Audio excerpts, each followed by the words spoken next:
जय श्री महाकाल दोस्तों, करण स्टील में फिर से स्वागत है आपका।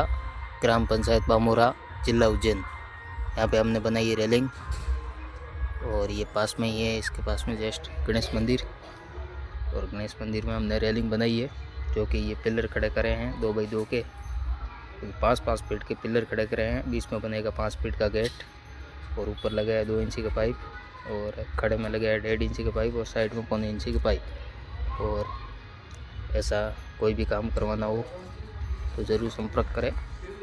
और ये बामोरा गांव में तीनों तरफ रेलिंग बनाई है मंदिर के आसपास में, और ये उज्जैन से 20 किलोमीटर दूर है। ऐसा कोई भी काम करवाना हो तो ज़रूर संपर्क करें, कम से कम बजट में आपका भाई करके देगा। जय श्री महाकाल दोस्तों, जय श्री महाकाल दोस्तों। क्या बोलते हैं, महाकाल सरकार। जय श्री महाकाल।